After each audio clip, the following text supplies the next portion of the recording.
Testemunho CCB, o jovem que sonhou com facada, mudou de caminho e escapou da gangue. Capítulo 1, a noite do sonho que abalou uma vida. O ar da periferia de São Paulo era pesado naquela madrugada de junho. O cheiro de terra molhada depois de uma chuva rápida misturava-se ao odor de fumaça dos barracos que ainda usavam fogão a lenha. As ruas, mal iluminadas pelos postes piscantes, pareciam esconder segredos em cada esquina. Era nesse cenário que Marcos Vinícius, ou simplesmente Marquinhos como era conhecido, tentava dormir em seu colchão fino, apoiado sobre tábuas de madeira que rangiam a cada movimento. Ele tinha 17 anos, cabelo black power desalinhado, uma cicatriz no queixo, herança de uma briga de rua aos 14, e olhos que já haviam visto mais dor do que qualquer adolescente deveria suportar. Marquinhos era o segundo filho de Dona Maria, uma mulher de mãos calejadas que trabalhava como diarista em casas de família, e de seu Antônio, um pedreiro que, depois de um acidente no trabalho, passará a se afogar em cachaça para amenizar as dores nas costas.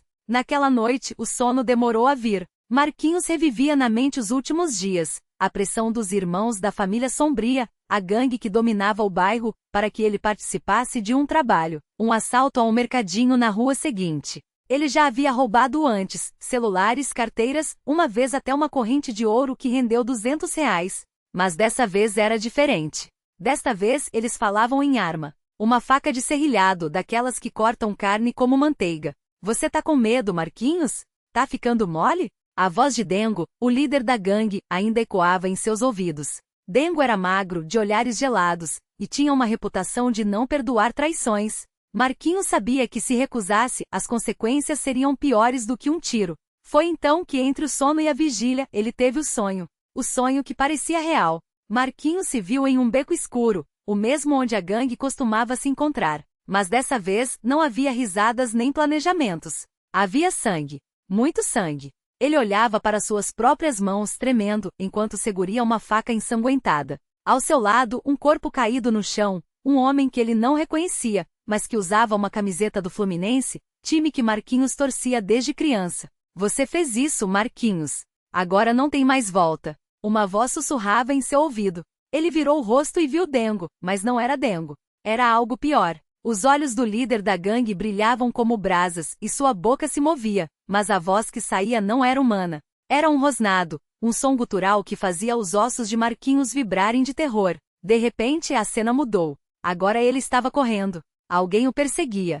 Não conseguia ver o rosto, mas sabia que era a morte. As ruas do bairro, que ele conhecia como a palma da mão, agora eram um labirinto sem saída. Ele tropeçou, caiu e quando olhou para trás, viu uma sombra com forma de homem, mas com asas negras e uma espada de fogo.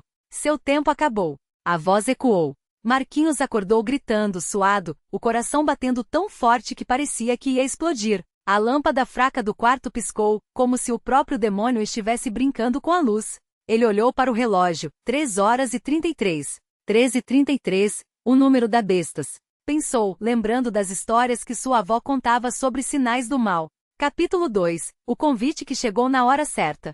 No dia seguinte, Marquinhos acorda com um peso no peito. O sonho não saía de sua cabeça. Ele evita os olhares dos vizinhos enquanto caminha até o ponto de ônibus, onde alguns membros da gangue costumavam ficar. Dengo não estava lá, mas Boca, um dos mais violentos do grupo, o chamou com um aceno de cabeça. E aí, Marquinhos? O Dengo tá te procurando. Hoje à noite a gente vai fazer aquele serviço. Você tá dentro, né? Marquinhos engoliu em seco. A faca do sonho parecia real demais.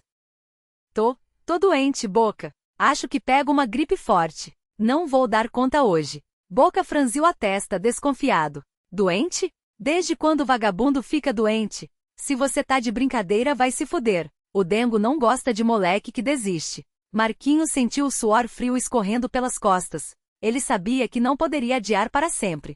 Ou ele entrava de vez ou morria. Foi então que, ao passar em frente à congregação cristã no Brasil, ele ouviu música. Não era funk, não era rap, não era nada daquilo que ele estava acostumado. Era algo diferente. Um coro de vozes cantando em uníssono acompanhado por violões e um órgão. A porta da igreja estava aberta, e ele viu pessoas de todas as idades, vestidas simplesmente, cantando com os olhos fechados como se estivessem em outro mundo. Entrai pelas portas dele com ações de graças e em seus átrios com louvor, louvai-o e abençoai o seu nome. A letra da música ecoava. Marquinhos parou. Algo dentro dele tremeu. Não era medo. Era saudade. Saudade de algo que ele nunca teve. Uma senhora de cabelo branco, vestida com um vestido longo azul, percebeu seu olhar e sorriu. Entre, meu filho. Jesus te espera. Ele hesitou, mas então lembrou do sonho, da faca, do sangue. E entrou. Capítulo 3. O primeiro contato com a luz. O cheiro dentro da igreja era diferente. Não havia perfume caro, nem incenso. Era um cheiro de pão fresco, de madeira polida, de pessoas limpas. Não a limpeza do sabonete, mas a limpeza da alma. Marquinhos sentou-se no último banco, tentando passar despercebido. Mas não passou. Um homem de terno simples, cabelos grisalhos e olhos bondosos, aproximou-se. Bem-vindo, irmão. Meu nome é P.R. Elias. É a primeira vez que você vem? Marquinhos coçou a cabeça, sem jeito. É sim. Eu só queria ouvir a música. O pastor sorriu. A música é linda, não é? Mas é só o começo. Deus tem algo muito maior para você. Marquinhos não sabia o que responder. Ele nunca havia falado com um pastor antes. Na verdade, a única vez que esteve em uma igreja foi quando sua avó o levou a uma missa católica quando ele tinha 10 anos. Mas aquilo era diferente. Não havia estátuas, nem padre, nem hóstia. Havia pessoas sorrindo, cantando como se não tivessem problemas, como se o mundo lá fora não existisse. O culto continuou. Eles cantaram, oraram, e então o praceta Elias subiu ao púlpito. Meus irmãos, hoje quero falar sobre escolhas. Todo dia, a cada minuto, nós fazemos escolhas. Umas nos levam para mais perto de Deus, outras nos afastam. Mas há um detalhe importante, Deus sempre dá uma saída. Marquinhos sentiu um calafrio. Era como se o pastor estivesse falando direto com ele. Talvez hoje tenha alguém aqui que esteja em uma encruzilhada, que esteja sendo pressionado a fazer algo que sabe que não é certo, que esteja com medo. Mas eu tenho uma mensagem para você, Deus está te chamando para um novo caminho. As lágrimas vieram sem aviso. Marquinhos tentou segurar, mas não conseguiu. Elas escorriam quentes pelo seu rosto, molhando a camisa. Ele não chorava desde que seu pai o bateu pela última vez, aos 12 anos. Quando o culto terminou, a senhora de cabelo branco se aproximou novamente. Meu nome é Irmã Clara. Você parece estar com um fardo pesado, meu filho. Quer conversar? E Marquinhos, pela primeira vez em anos, abriu o coração. Capítulo 4. A confissão que libertou. Na salinha dos fundos da igreja, com uma xícara de café preto e um pão de queijo ainda quente, Marquinhos contou tudo. Eu tô metido com uma gangue, irmã. Eles querem que eu mate um homem. Eu sonhei com isso, sonhei que eu fazia, e depois tinha algo me perseguindo. Algo ruim. Irmã Clara não se assustou. Não o julgou. Ela apenas segurou sua mão e orou. Senhor, este jovem está perdido, mas o Senhor não desiste de ninguém. Livra-o das trevas, Jesus. Mostra a ele que há um caminho melhor. Marquinhos sentiu algo queimar dentro dele. Não era dor. Era alívio. E se eu sair da gangue, eles vão me matar, irmã. Não tem jeito. Com Deus sempre tem jeito, meu filho. Você acha que foi coincidência você ter sonhado isso ontem e hoje estar aqui? Deus te avisou. Ele não quer que você morra. Ele quer que você viva. Marquinhos saiu da igreja naquela tarde com um peso a menos, mas também com um medo maior. Ele sabia que se não aparecesse na gangue naquela noite, as consequências seriam terríveis. Capítulo 5. A noite da decisão. Quando o sol se pôs, Marquinhos se escondeu em seu quarto. Sua mãe, preocupada, bateu na porta. Filho, você não vai jantar? Tá doente? Tô bem, mãe. Só tô cansado. Dona Maria suspirou. Ela sabia que algo estava errado com o filho, mas não tinha coragem de perguntar. O medo de ouvir a verdade era maior do que a curiosidade. Às 21h, Marquinhos ouviu batidas na porta. Não eram batidas normais. Eram socos. Marquinhos, abre essa porta, seu filhote. O Dengo tá te esperando. Era a voz de Boca. Marquinhos tremia. Ele olhou para a Bíblia que Irmã Clara lhe dera. Abriu aleatoriamente e leu. Não temas, porque eu sou contigo. Não te assombres, porque eu sou teu Deus. Eu te fortaleço e te ajudo, e te sustento com a minha destra fiel. Isaías 41:10. Ele respirou fundo. Era agora ou nunca. Abriu a porta. Boca e outros 2 membros da gangue estavam lá com rostos feios. Que porra é essa, Marquinhos? O Dengo tá puto. Você acha que pode desrespeitar ele? Marquinhos engoliu em seco. Eu não vou mais. Não vou fazer isso. Não quero mais essa vida. Boca riu, um riso seco sem graça. Ah, é? E você acha que tem escolha? Você tá dentro, seu otário. Não tem saída. Tem sim. Deus me mostrou um caminho. Os 3 riram. Um deles cuspiu no chão. Deus? Que Deus, seu maconheiro. O Dengo é seu Deus agora. Marquinhos sentiu medo, mas também uma força que não vinha dele. Se vocês me matarem, eu vou pro céu. E vocês? Pra onde vocês vão? Os rostos deles mudaram. Não era mais raiva. Era surpresa. Ninguém nunca havia falado assim com eles. Boca se aproximou com a mão no bolso, onde Marquinhos sabia que havia uma faca. Você tá pedindo pra morrer, Marquinhos. Nesse momento algo aconteceu. Um vento forte soprou, apesar de não haver janelas abertas. As luzes da rua piscaram. E do nada Dengo apareceu, empurrando Boca para trás. Chega, Boca. Esse aí não vale a pena. Deixa ele. Ele já tá morto de qualquer jeito. E tão rápido quanto vieram, eles foram embora. Marquinhos caiu de joelhos. Ele estava vivo. Capítulo 6. O batismo que lavou o passado. Nos dias seguintes, Marquinhos não saiu de casa. Ele sabia que a gangue não desistiria tão fácil, mas também sabia que não estava sozinho. Praceta Elias e irmã Clara o visitavam todos os dias, orando com ele, lendo a Bíblia. Sua mãe, embora desconfiada, via uma mudança no filho. Ele não xingava mais. Não saía à noite. E, pela primeira vez em anos, sorria. Uma semana depois, Marquinhos tomou uma decisão. Eu quero ser batizado. O batismo na Congregação Cristã no Brasil não é apenas um ritual. É um renascimento. E naquele domingo, diante de dezenas de irmãos, Marquinhos desceu as águas. Quando emergiu, não era mais o mesmo. Não era mais o garoto da gangue. Não era mais o ladrão.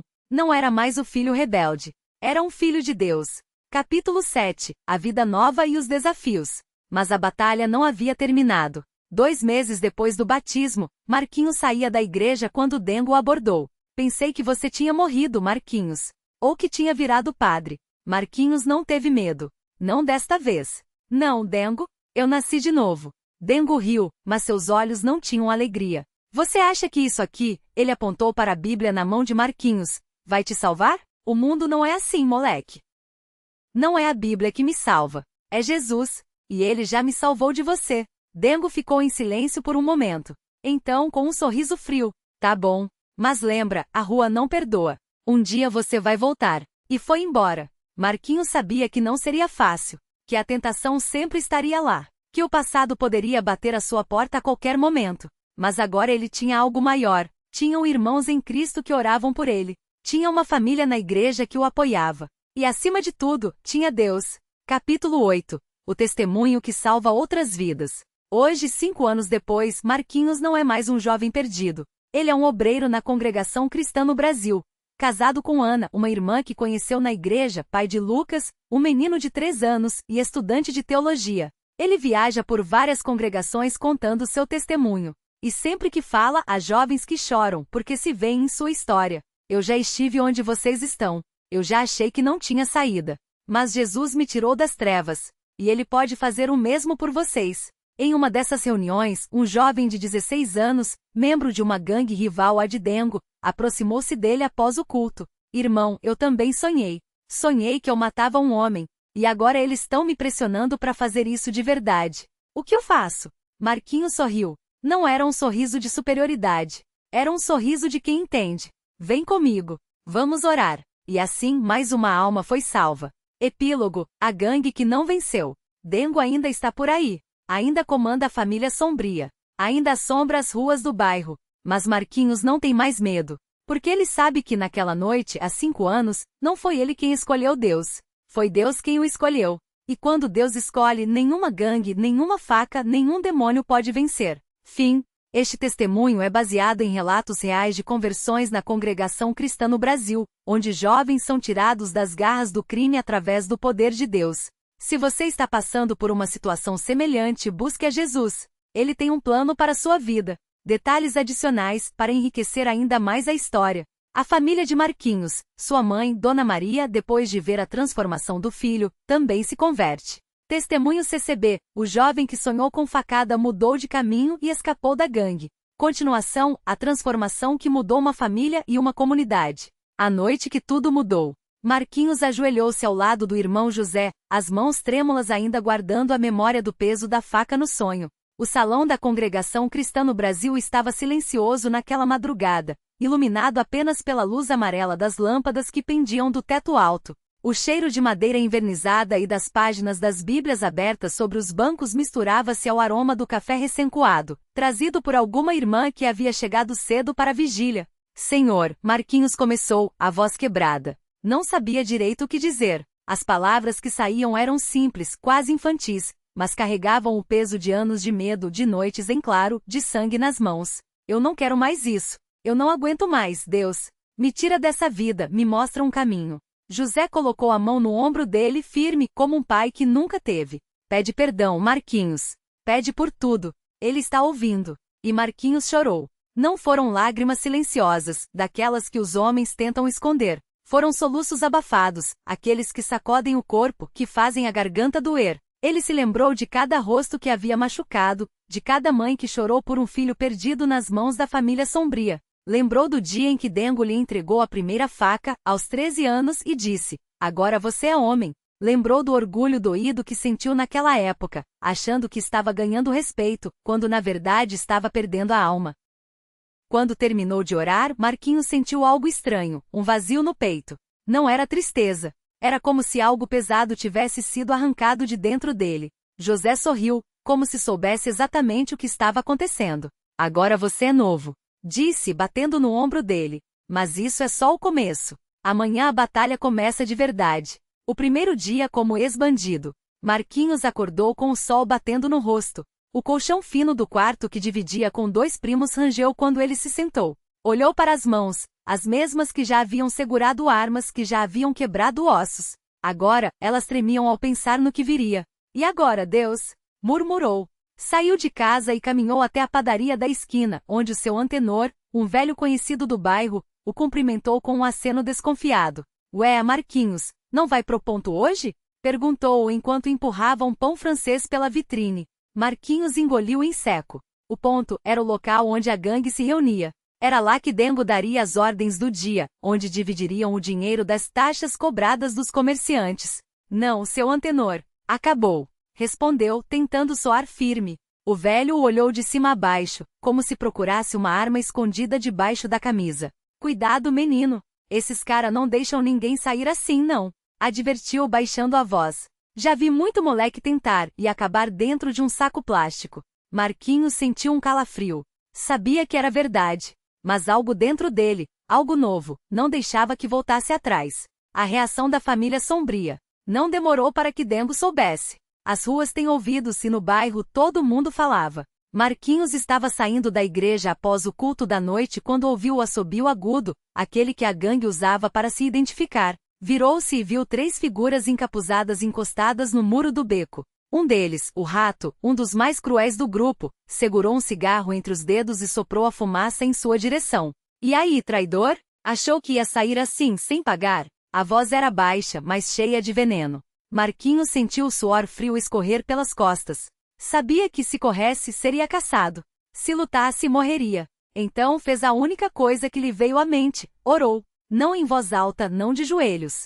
Só um pedido silencioso: "Me ajuda, Senhor. Não sou mais daquilo", disse, olhando nos olhos de Rato. "Se quiser me matar, mata. Mas eu não volto." Rato riu, um som seco, sem alegria. "Dengo vai querer te ver. Amanhã, 00:30. No ponto. Se não aparecer," ele fez um gesto com a mão, como se cortasse a própria garganta. E então os 3 se foram, deixando Marquinhos tremendo, mas firme em sua decisão. A mãe que não desistiu. Dona Maria, sua mãe, sempre soube que algo estava errado. As noites em que Marquinhos chegava em casa com os nós dos dedos machucados, o cheiro de maconha nas roupas, os olhares perdidos. Ela orava. Não na congregação, ainda não. Orava em casa, sozinha, com um terço entre os dedos, mesmo sem entender muito de religião. Quando soube que o filho havia ido à igreja, ela não acreditou. Achou que era mais uma armadilha, mais uma forma de se esconder da polícia. "Você acha que Deus vai te salvar, Marquinhos? Depois de tudo que você fez?"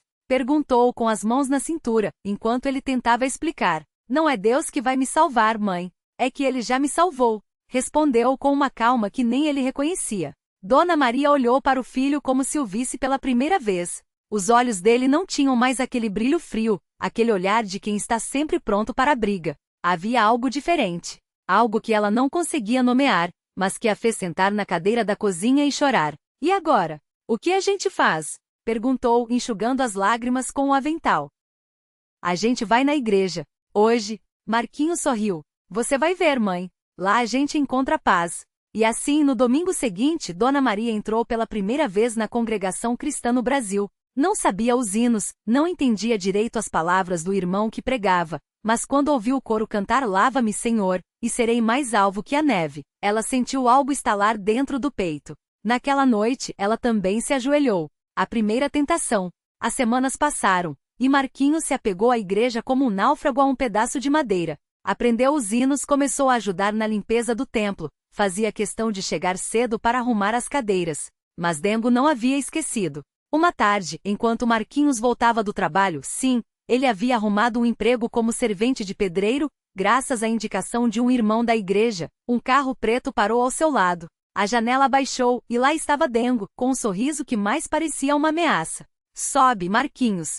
A gente precisa conversar. Não era um pedido. Marquinhos olhou para o carro, depois para a igreja, que ficava a apenas 2 quadras dali. Sabia que se entrasse naquele carro não sairia vivo. Ou pior, sairia, mas como um monstro de novo. Não, disse firme. Eu não volto atrás.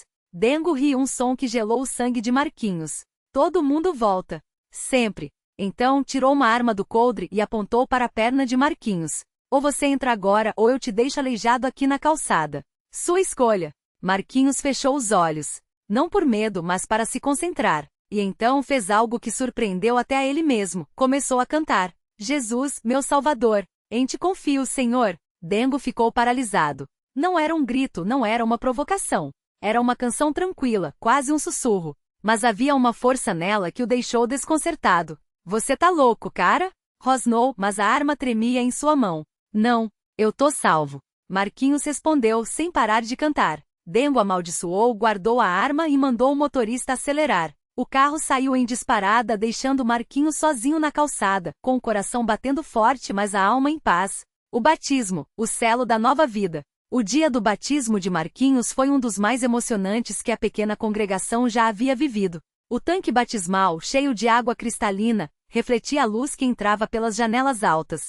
Irmãos e irmãs se aglomeravam, alguns chorando, outros sorrindo, todos sabendo o milagre que estavam presenciando. Umas líderes de gangue, um jovem que já havia sido considerado perdido, agora se entregava publicamente a Cristo. Quando Marquinhos desceu as escadas do tanque, vestindo a túnica branca, sentiu o peso da água cobrindo seu corpo. E por um segundo foi como se todas as suas culpas fossem levadas embora. Quando emergiu, ouvindo os irmãos cantarem glória a Deus nas alturas, soube que nada seria como antes. Dona Maria, agora também batizada, chorava sem parar. Abraçou o filho com tanta força que quase o derrubou. Meu filho, está vivo. Repetia, entre lágrimas. Até o irmão José, que o havia levado à igreja pela primeira vez, estava emocionado. Hoje, Marquinhos, você nasceu de novo. Disse, colocando a mão em seu ombro. Mas lembre-se, o inimigo não desiste fácil. Você vai precisar se firmar na palavra todos os dias. E Marquinhos sabia que era verdade.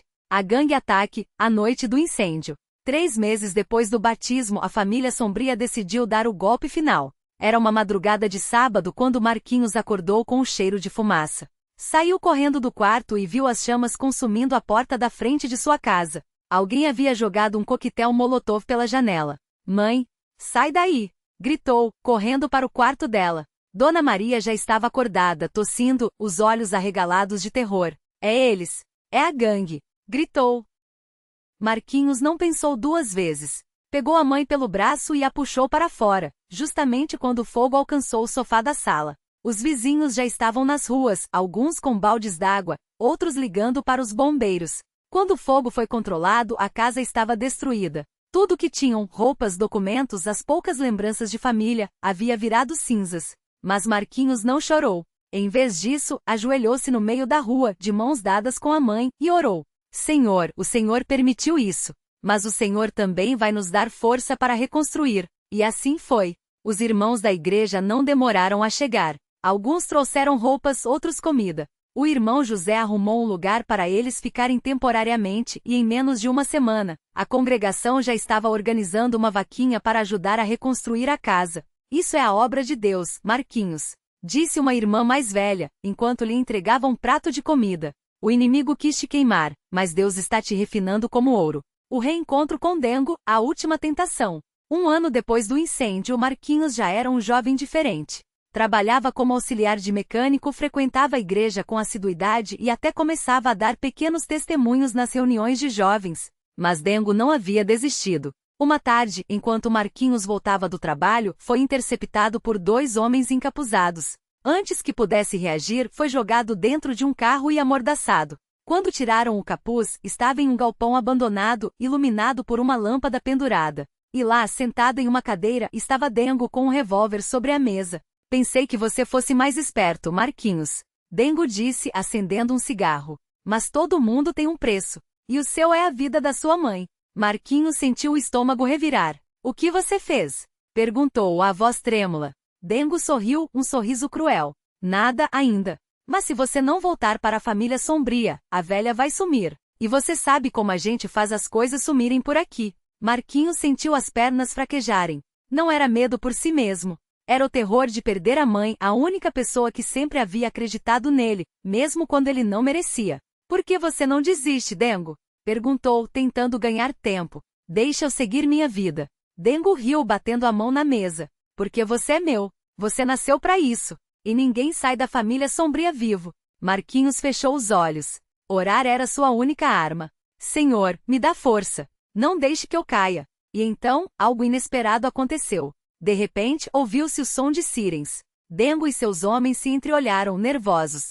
Polícia! Alguém deve ter visto a gente te levar, rosnou um dos capangas. Dengo amaldiçoou, guardou a arma e deu um soco em Marquinhos antes de sair correndo. Isso não acabou, Marquinhos. Você vai pagar, gritou, antes de desaparecer na escuridão. Marquinhos caiu de joelhos, exausto, mas grato. Sabia que não havia sido coincidência. Deus havia ouvido suas orações. A vitória final, a conversão de Dengo. Anos se passaram. Marquinhos se tornou um obreiro na congregação, casou-se com uma irmã da igreja e teve 2 filhos. Sua mãe, Dona Maria, era agora uma das mulheres mais ativas na congregação, sempre pronta a ajudar os necessitados.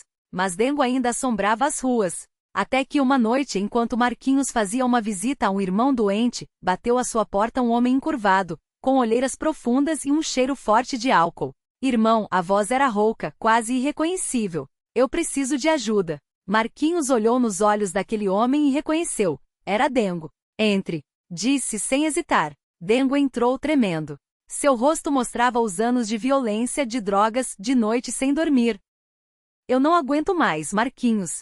Confessou a voz quebrada. Tudo que eu tenho é ódio. E eu tô cansado. Marquinhos não sentiu ódio. Não sentiu vontade de vingança. Sentiu pena. Deus pode te perdoar, Dengo. Assim como perdoou a mim. E naquela noite, o homem que um dia havia sido seu pior pesadelo ajoelhou-se e chorou como uma criança. Epílogo, a gangue que não venceu. Dengo ainda vive. Não comanda mais a família sombria. A gangue se desfez depois que ele se converteu. Agora ele é um dos irmãos mais dedicados da congregação, sempre pronto a ajudar os jovens que, como ele um dia, estão perdidos nas ruas. Marquinhos, hoje um homem de família, olha para trás e vê a mão de Deus em cada detalhe. No sonho com a facada, no irmão José que o levou à igreja, na mãe que nunca desistiu, até mesmo no fogo que destruiu sua casa, mas não sua fé. Porque ele sabe que naquela noite, há tantos anos, não foi ele quem escolheu Deus. Foi Deus quem o escolheu. E quando Deus escolhe, nenhuma gangue, nenhuma faca, nenhum demônio pode vencer. Fim. Este testemunho é baseado em relatos reais de conversões na congregação cristã no Brasil, onde jovens são tirados das garras do crime através do poder de Deus. Se você está passando por uma situação semelhante, busque a Jesus. Ele tem um plano para a sua vida. Porque Deus amou o mundo de tal maneira que deu o seu Filho unigênito, para que todo aquele que nele crê não pereça, mas tenha vida eterna. João 3:16.